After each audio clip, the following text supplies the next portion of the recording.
Dhaaba mootummaan Itoophiyaa shororkeessummaatti farrajee shaneettiin jedhuuf kan ofii waraana bilisummaa Oromoo ofiin jedhuuf hoogganaa olaanaa akka ta'an obbo Kumsaa Dirribaa maqaa Jaalmarroo jedhamuun beekaman adda bilisummaa uummata Tigraay yookaan Wahaat waliin waliigaltee tolfanne jechuudhaan kaleessa madda oduu Associated Pressitti himanii jiru.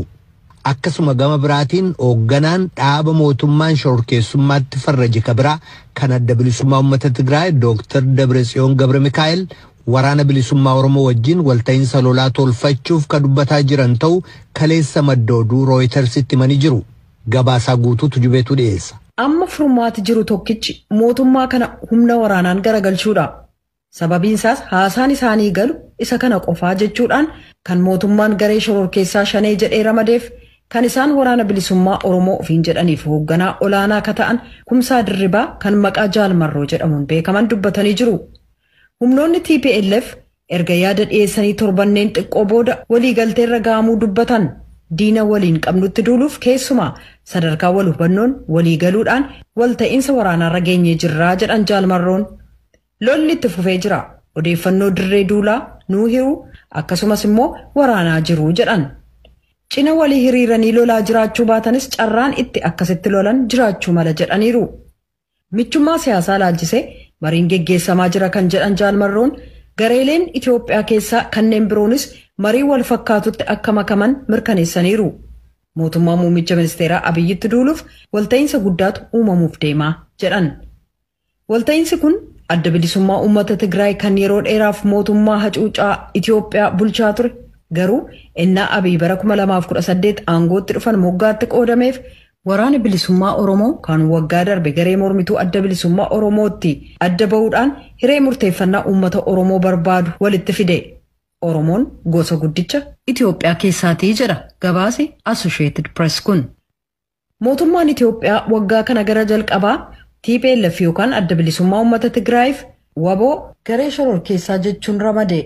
Muummichi ministeeraa Abiy kan irra jireessa naannoo Tigraay torbanneen dhiyoo as to'atee gara naannoo Amaaraaf Affaaritti ce'e TPLFin yeroo dhumaaf dhabamsiisuuf lammiin Itoophiyaa dandeettii isaa qabu martinuu waraanatti akka makamu waamicha erga godhanii guyyaa tokko booda kan hoogganaan waraana bilisummaa Oromoo kana dubbatan.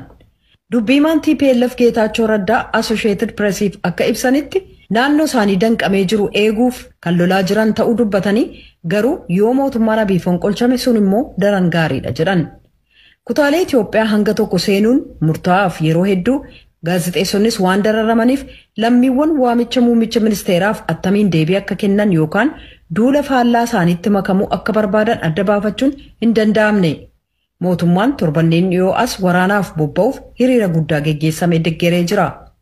Hooggantoonni Tigraay kurna 3 yeroo ta'u yeroo aangoo isaaniitti lammiiwwan Itoophiyaa hedduu dheekkamsiisuudhaan biyya uummata miliyoona 100 qabdu keessatti sirna federaalizimii gosoota gidduutti muddama uume diriirsaniiru.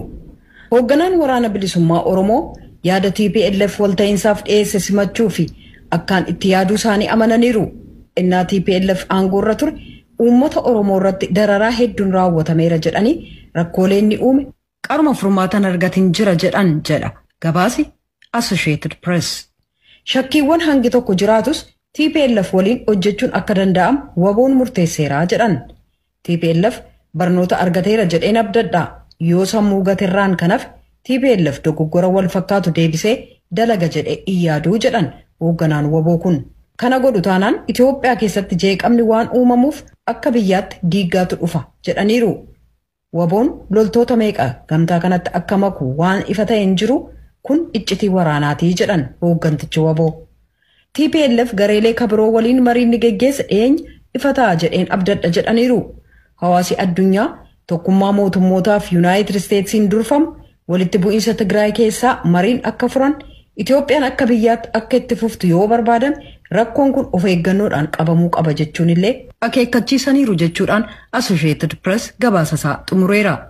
Gama biraan garee TPLF irraa Dr. Dabratsiyoon Gabre Mikaa'el gama billa saatalaayitiin Rooyitersiif akka ibsanitti mootummaarra dhiibbaa guddaa kaa'uuf kan Itoophiyaa keessaa naannoo guddicha ta'e Oromiyaarraa akka ta'e waboo waliin walta'iinsa waraanaa uummachuuf marii jalqabnee jirra jedhan. Dabratsiyoon ibsatti dabalaa kennuurraa of qusataniiru.